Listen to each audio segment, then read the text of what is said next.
নমস্কার বন্ধুরা, আমি রুমেলা চলে এসেছি পঞ্চগনি মহাবলেশ্বরে এই সামারে রোমাঞ্চকর অ্যাডভেঞ্চার ট্যুরে 2 days 1 night এর সাইট সিইং সম্পর্কে বিস্তারিত জানাতে।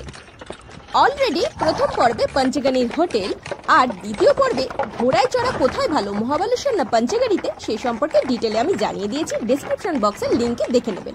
বাদ বাকি পড়ে রইল সাইট সিইং, আজকে সেগুলো নিয়েই আলোচনা করব। এশিয়ার দ্বিতীয় দীর্ঘতম মাউন্টেন প্লেটের সৌন্দর্য দেখতে দেখতে আমাদের যে ছোট্ট খারাপ অভিজ্ঞতাটা হয়েছিল, মানে ঘোড়ায় চড়ার অভিজ্ঞতাটা, সেটা আমরা বেমালুম ভুলে গেছিলাম। আর তার সঙ্গে পড়ছিল টিপ টিপ বর্ষা পানি। অতএব সব মিলেমিশে একেবারে ফাটাফাটি একটা মিক্সচার। কেবল প্রাকৃতিক দৃশ্যই নয়, বিভিন্ন বিখ্যাত বলিউড সিনেমার শুটিং স্পট হিসেবেও জায়গাটি পরিচিত। এছাড়াও রয়েছে merry go round, food stall, game counters, আরো কত কি। মানে আপনি যদি পায়ে হেঁটে পুরো জায়গাটাকে ভীষণভাবে উপভোগ করতে চান, তাহলে চলে আসুন পঞ্চগনি টেবিল ল্যান্ড। এরপরেই চলে গেছিলাম পঞ্চগনির ফেমাস ভিউ পয়েন্ট সিডনি পয়েন্টে। এটা পঞ্চগনির বাস স্ট্যান্ড থেকে 2 কিলোমিটারের দূরত্ব। মোটামুটি ভাবে প্রকৃতির রঙে রঙিন হতে সানরাইজ আর সানসেট দেখতেই টুরিস্টরা এসে থাকেন। তবে খুব ভালো করে দেখার প্রচেষ্টা করলে ধামদ্যাম, Krishna valley, city of way, এমনকি কামালঘাট ফোর্টটাও এখান থেকে অনায়াসেই আপনি দেখতে পারেন। এই অ্যামেজিং ভিউ পয়েন্ট অবলোকন করতে করতে মনে মনে সাজ জাগছিল, এখানে যদি একটা ছোট্ট ঘর হতো আমার। মানে আড়মোড়া ভাঙতে ভাঙতে দু চোখ খোলার সাথে সাথেই এমন একটা পাহাড়, এমন একটা আকাশ আমাকে এসে জড়িয়ে ধরতো, তাহলে জাস্ট আর কিচ্ছু চাইতাম না। এটাই হচ্ছে স্বর্গীয় অনুভূতি। জানেন, ইনি খুব লাকি, ইনি হচ্ছেন ম্যাক্স, কারণ তিনি এখানেই থাকেন আর ইভিনিং ওয়াক কিংবা মর্নিং ওয়াকে মাঝে মধ্যেই চলে আসেন সিডনি পয়েন্টে। সিডনি পয়েন্ট আর টেবিল ল্যান্ড এই দুটো ভালোভাবে উপভোগ করার পরে আমরা চলে গিয়েছিলাম মহাবলেশ্বর টেম্পলে। এদিক ওদিক তো অনেক কিছু আছে, আমরা এমন কিছু স্পেসিফিক জায়গা ঘুরি যেগুলো সত্যি উপভোগ করার মতন। মন্দিরে ঢোকার আগে নিচ থেকে ডালা কিনে সিঁড়ি দিয়ে ওপরে উঠে যাচ্ছিলাম, আর দুপাশে ছিল সারি সারি দোকান, বিভিন্ন খেলনা, সফট টয়েজ বা টুকিটাকি মনোহারী জিনিস। এরপরে রাইট সাইডে রয়েছে মন্দির আর লেফট সাইডে রয়েছে পঞ্চগঙ্গা টেম্পল, সেটা পরে যাব। আগে আমরা মন্দিরে ঠাকুর দর্শনে চলে যাচ্ছি। মন্দির প্রবেশের মধ্যে কিন্তু ক্যামেরা অ্যালাউ নয়, তাই ঢোকার আগে আমাদের ক্যামেরাকে পকেটে ঢুকিয়ে নিতে হয়েছিল। 16th সেঞ্চুরিতে তৈরি হেমাদান স্টাইলের মন্দিরের আর্কিটেকচার চোখে পড়ার মতন। পৃথিবীর একমাত্র শিবলিঙ্গ যেটি এখানে রুদ্রাক্ষ রূপে পূজিত হয়। চোখে পড়বে নন্দী আর কালভৈরবের বিভিন্ন স্টাইলে করা স্কাল্পচার। যেহেতু এপ্রিল মে মাসের প্রচন্ড তাপে আমরা গিয়েছিলাম, সেই জন্য মন্দির পরিভ্রমণের সময় আমাদের সারা শরীর, পায়ের পাতা পুড়ে যাচ্ছিল।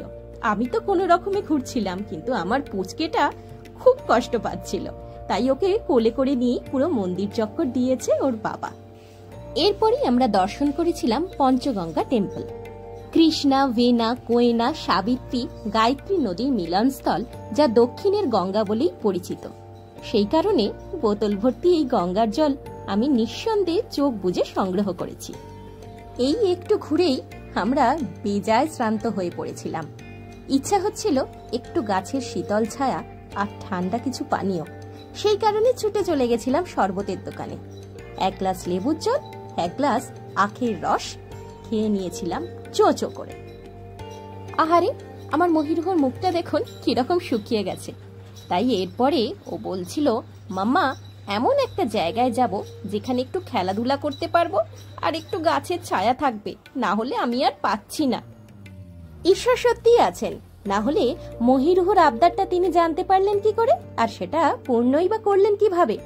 মন্দিরের যেখানে আমরা ডালার থালাটা ফেরত দিচ্ছিলাম, সেখানের দোকানদারি জানালেন এই মন্দির চত্বরের মধ্যেই এরকম একটা ফিল গুড অ্যাটমসফিয়ার রয়েছে, যেখান থেকে আপনি কৃষ্ণা রিভার, তার আশেপাশে সারাউন্ডিং মাউন্টেন যেমন দেখতে পাবেন, তেমনি 1888 সালে তৈরি কৃষ্ণাবাই টেম্পলও আপনি খুব শ্রদ্ধা, ভক্তি আর নতজানু হয়ে পরিভ্রমণ করতে পারবেন।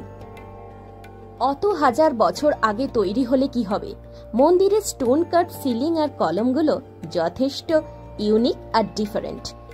মন্দিরে মেনলি পূজিত হন লর্ড কৃষ্ণা এবং শিবা। যদি মহাবালেশ্বর টেম্পলে এসে দ্য ডিভাইন ভাইবস আপনি পেতে চান তাহলে অবশ্যই দর্শন করবেন কৃষ্ণবাই টেম্পল আর তার চারপাশের এলাকা। তবে এখানেও কিন্তু একটা কথা মাথায় রাখবেন, ক্যামেরা অ্যালাউ নয়। মন্দিরের চারপাশটা ঘুরতে ঘুরতে হঠাৎই আমাদের চোখে পড়ে যায় গণপতি বাপ্পার একটা ছোট্ট টেম্পল। সুসজ্জিত না হলেও একটা অদ্ভুত রোমাঞ্চ ছিল সমস্ত জায়গায়, যেখানে আপনার আমিত্বকে কিছুটা হলে সময়ও নতজানু করায়।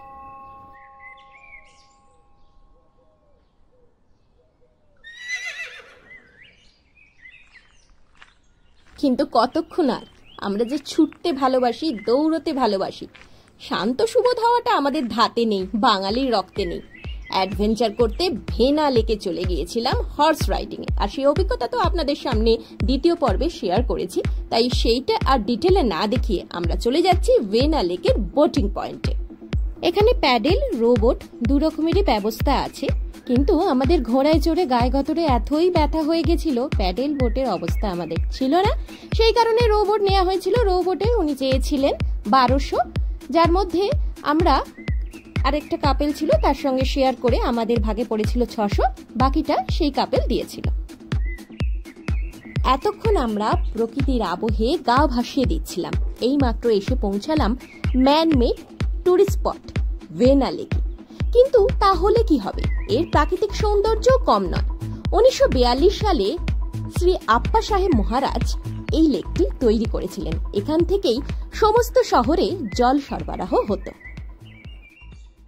সব শেষে চোখ বুজে এটাই আমি বলবো, সামারে যদি পারফেক্ট একটা শান্ত, স্নিগ্ধ, শীতল ট্যুর আপনারা করতে চান, তার সঙ্গে একটু রোমাঞ্চ, একটু নটি শটি ব্যাপার স্যাপার চান, তাহলে অবশ্যই চলে আসুন পঞ্চগনি মহাবালেশ্বর। আর সেটা সম্পর্কে সমস্ত কিছু ডিটেলে জানতে রুমিস টেস্ট অ্যান্ড ট্রাভেলস।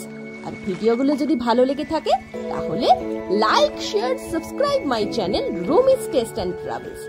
আর আপনাদের মতামত পেলে আর আপনাদের সাপোর্ট পেলে এরকম আরো অনেক ছোট্টখাটো থেকে বড় সড়ো মাঝারি সমস্ত রকমের ট্যুর নিয়ে এই রুমেলা আবারও চলে আসবে।